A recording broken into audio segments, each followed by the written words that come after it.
Chapter 6. Clogged. The drain did not clog all at once. That would have looked suspicious. It slowed first, giving off a wet little cough whenever Noah dumped a bucket through the trench. Then it gurgled.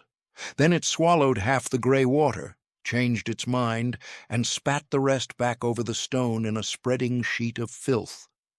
Devrin stood over it with both hands on his hips, looking personally betrayed. "I hate this," he said. Calla crouched near the trench, one sleeve rolled up, the other still hiding most of her hand. "It worked." "That's why I hate it." Devrin pointed at the drain with the dull end of his scraper. "A thing can work and still be an insult." Noah bent over the trench, trying not to smile too obviously. The stink of old ale, fried lichen scraps, wet grit, and festival grease rolled up warm and sour. Maybe it was already clogged. Devrin gave him a look. It was not already clogged. "You don't know that." "I know exactly how it clogged."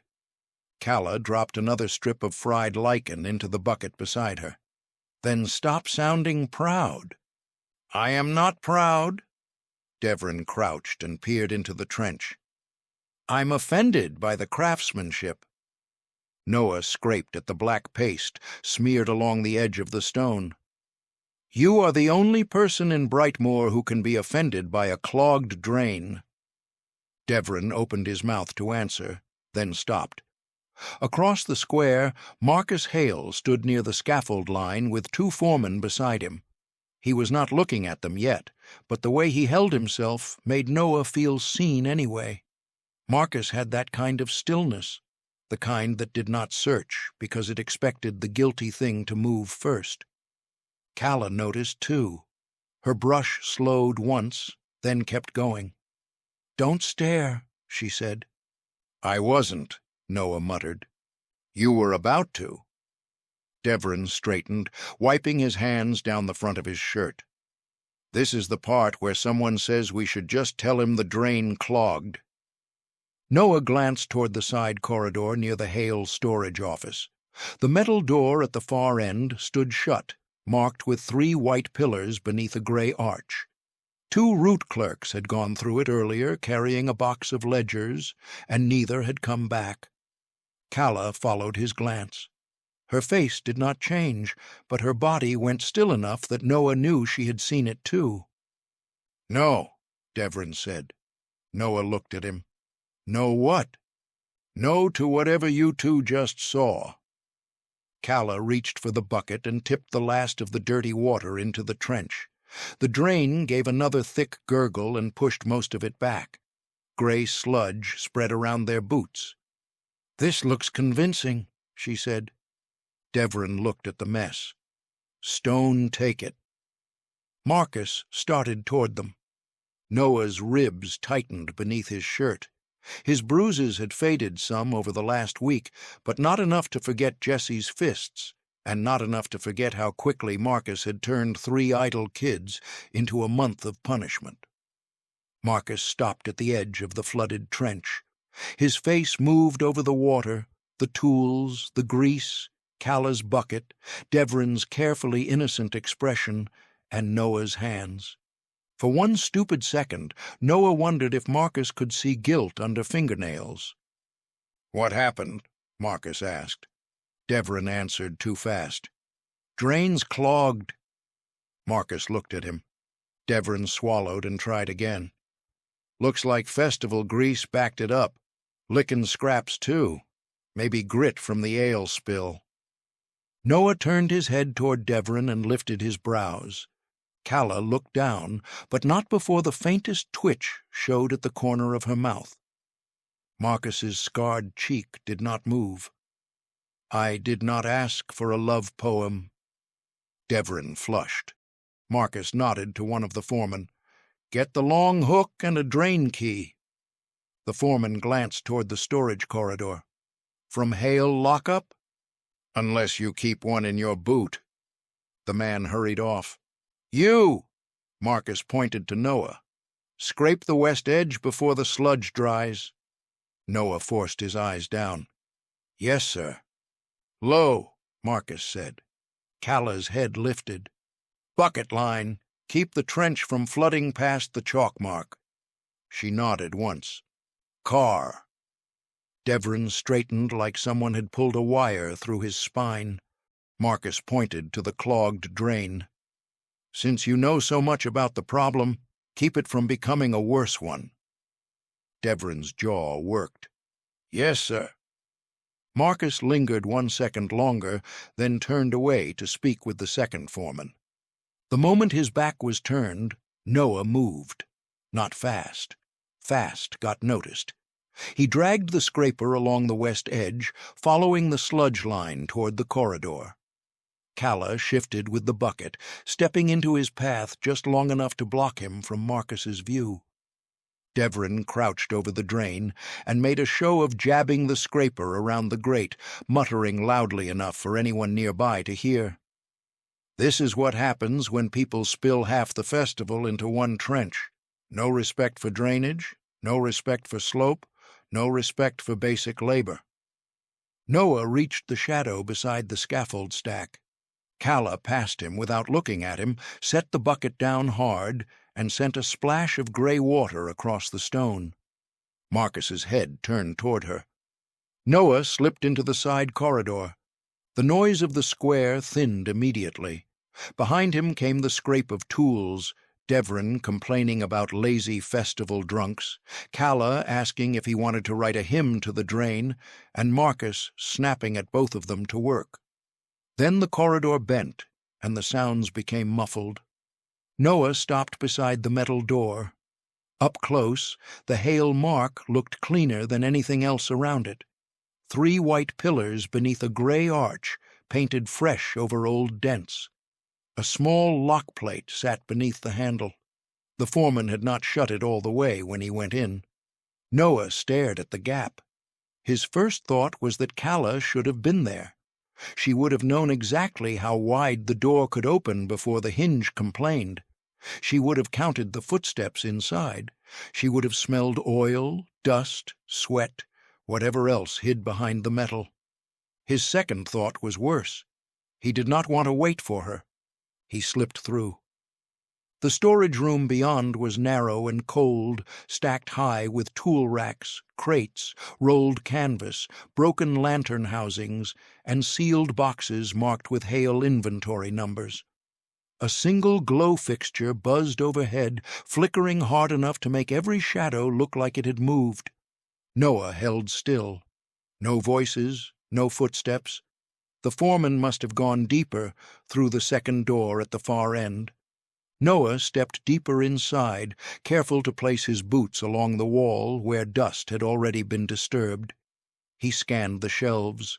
Drain hooks, chalk line reels, rusted hinges, chain coils, old signs with flaking paint, restricted access, load-bearing shaft, unsafe route, sealed by order of Hale. Nothing, just tools and warnings. His stomach sank. He had expected something. A map left open, a route ledger marked Gamma, a black case with no markings, some proof that the workers had not just been passing fear back and forth to make the days move faster. A shelf near the back held a row of ledgers, each one bound in gray cloth and marked with neat white tags.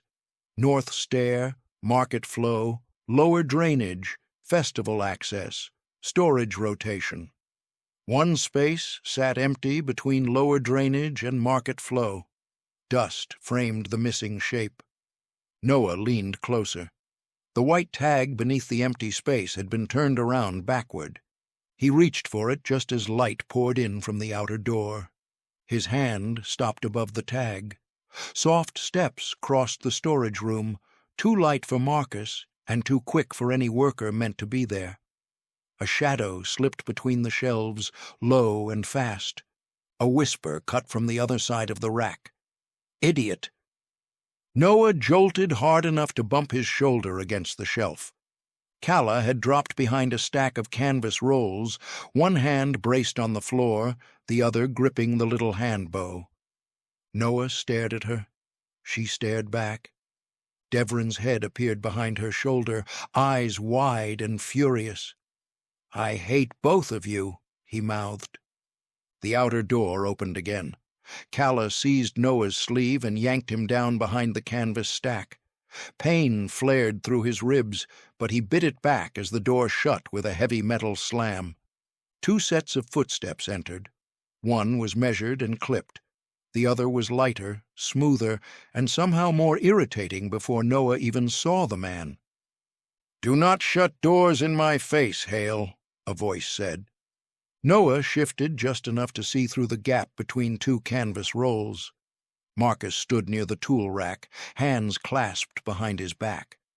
Opposite him was a man in a dark blue coat so clean it looked wrong in the storage room.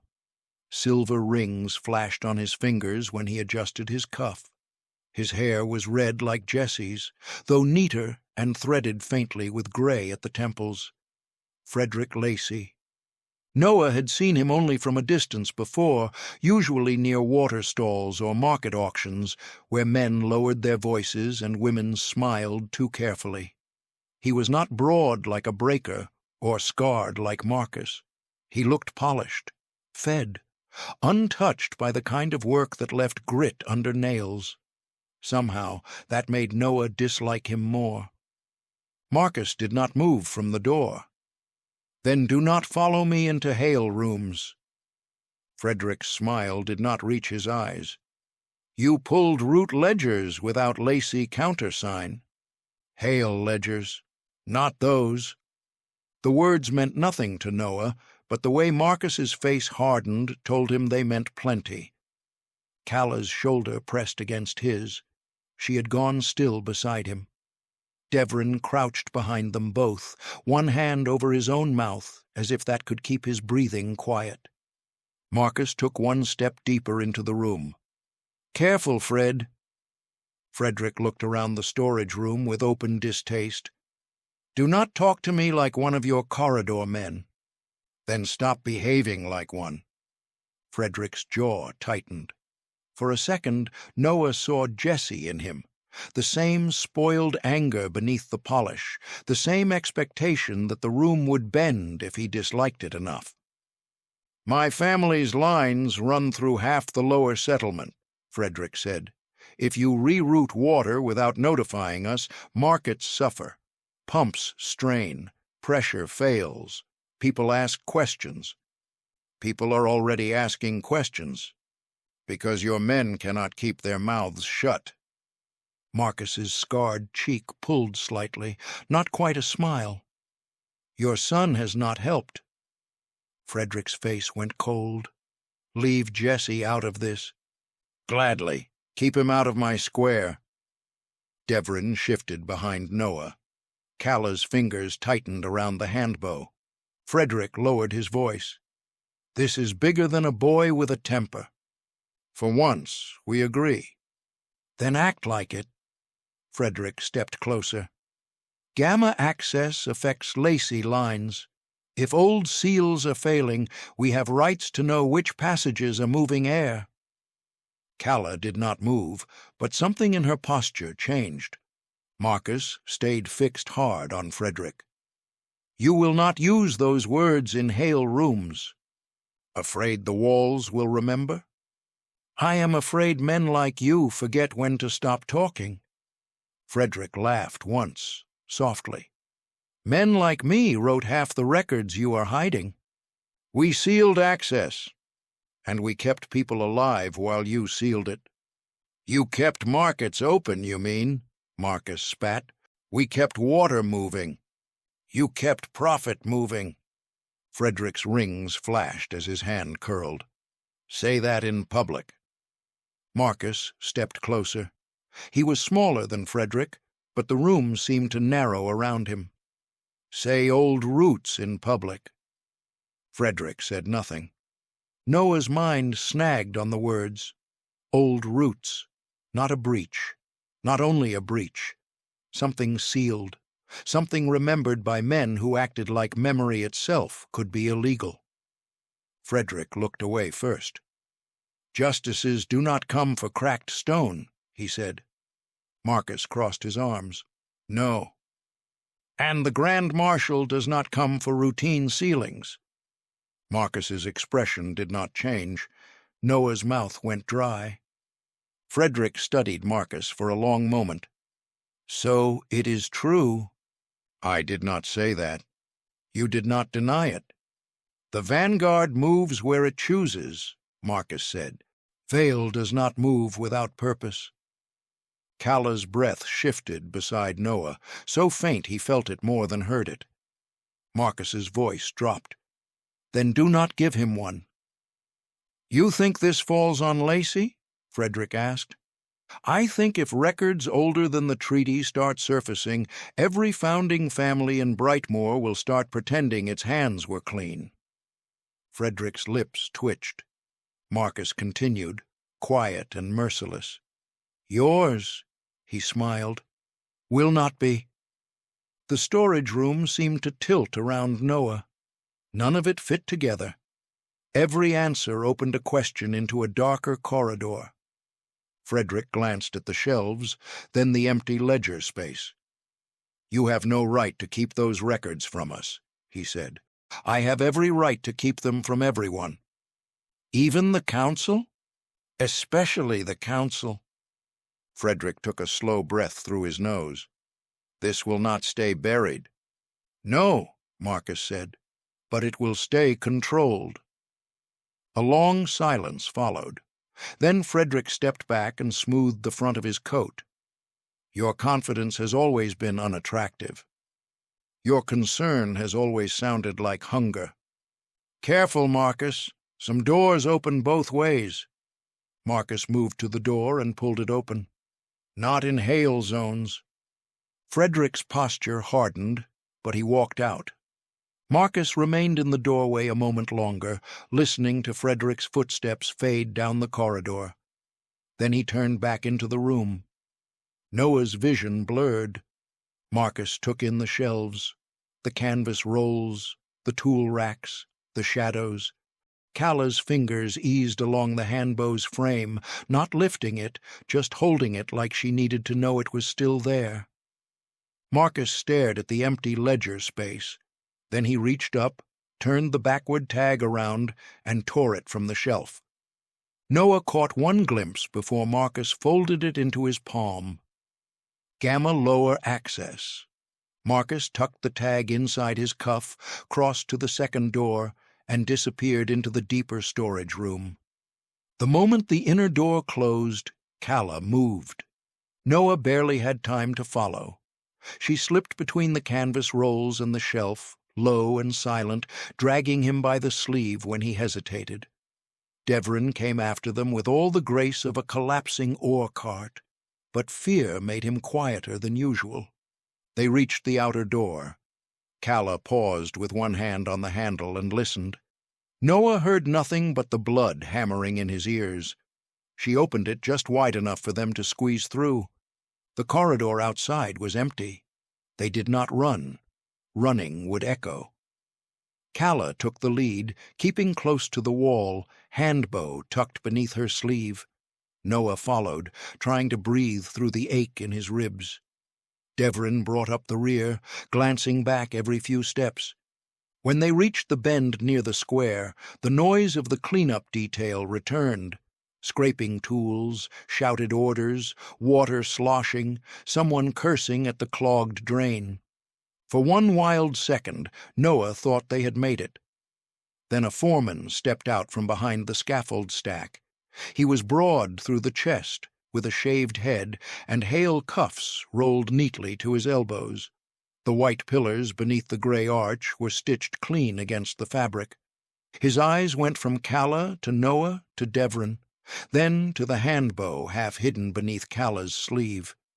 "Well," he said, "Marcus is going to love this."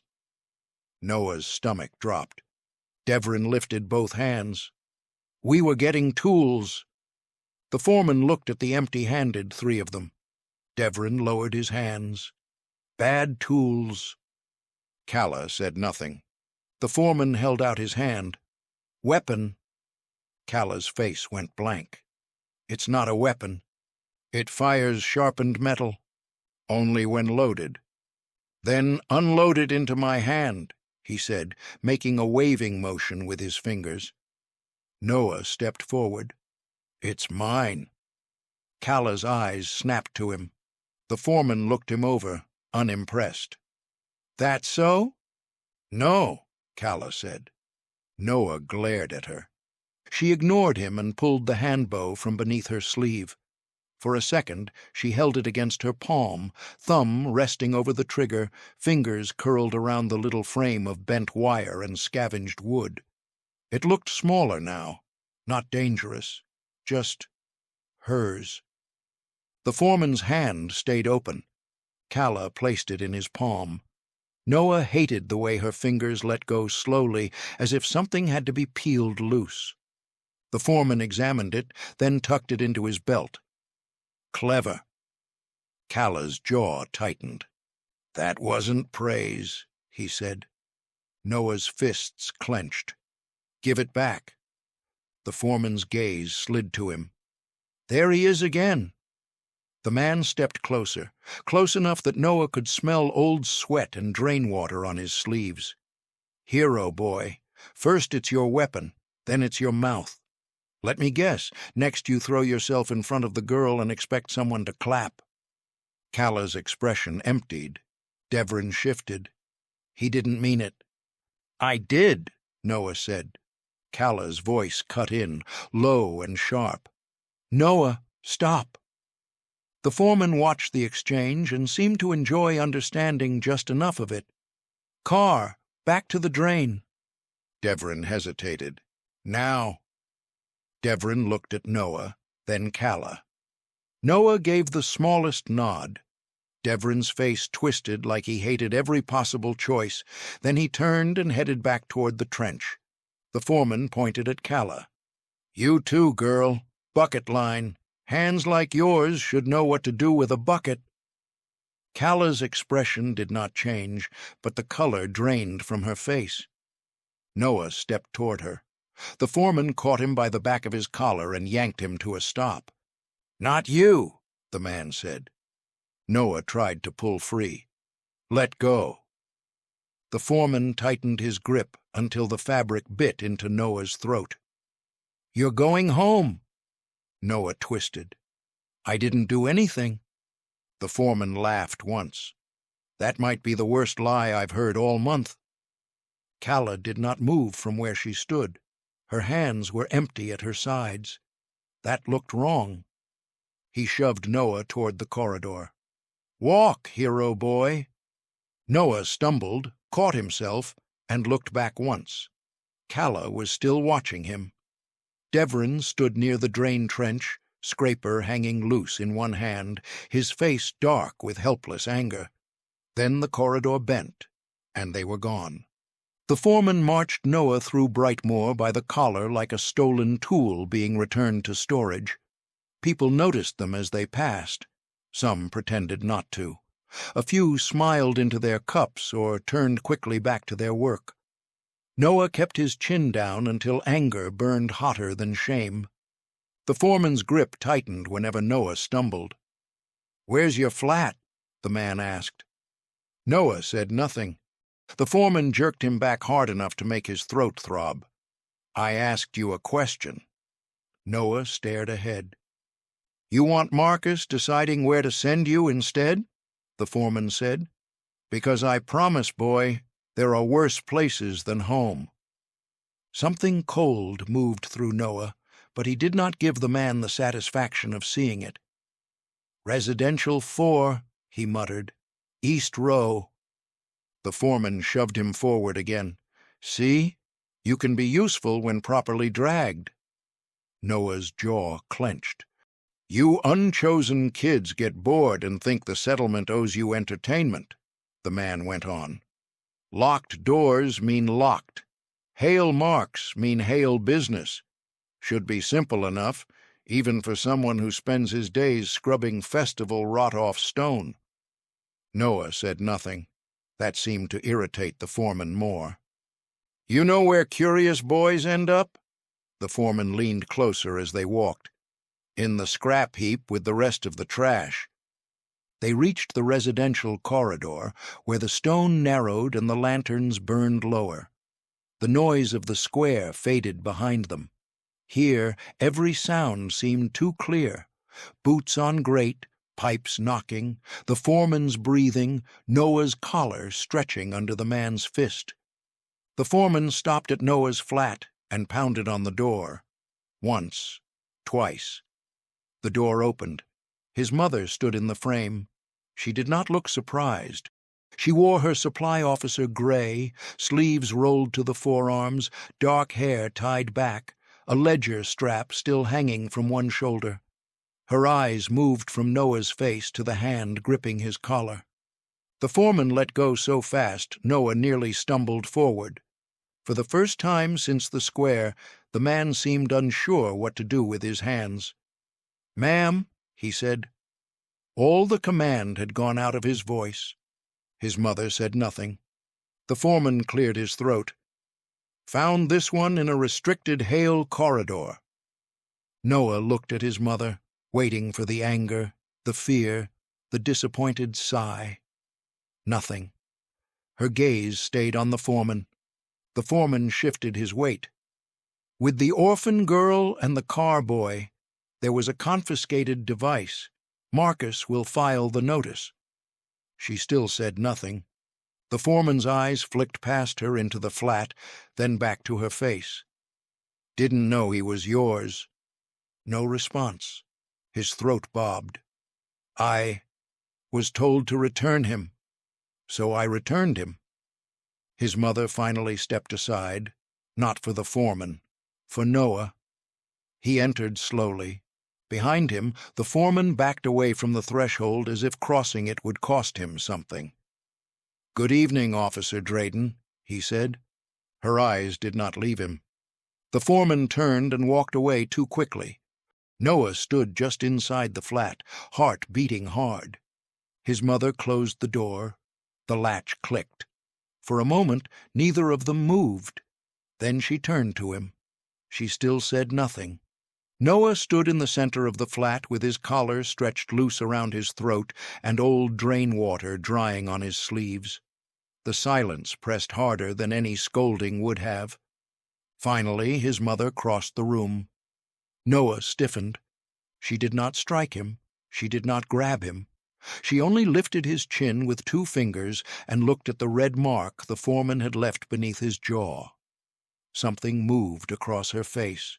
It was gone before Noah could name it. "Sit," she said. "I'm not hungry."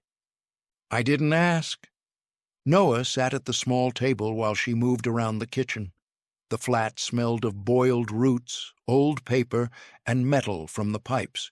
She ladled thin stew into a bowl and set it in front of him, then placed a cup of water beside it. He stared at the food. "You're not going to ask?" "I know enough." His head came up. "No, you don't." His mother's hand paused on the back of the opposite chair. For a moment, Noah thought she might snap at him. Instead, she pulled the chair out and sat.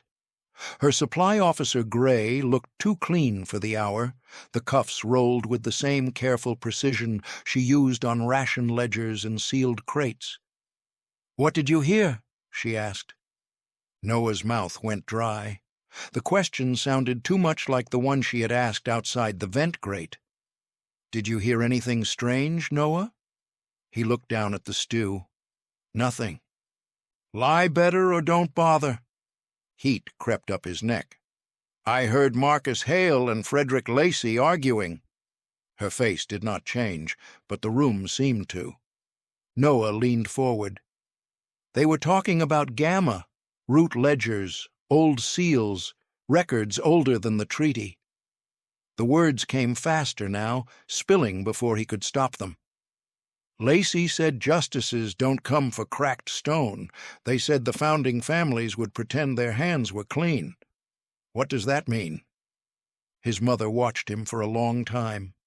Then she looked toward the door, as if the foreman's shadow might still be standing on the other side. "It means you put your ear to the wrong wall." "That doesn't answer me." "No."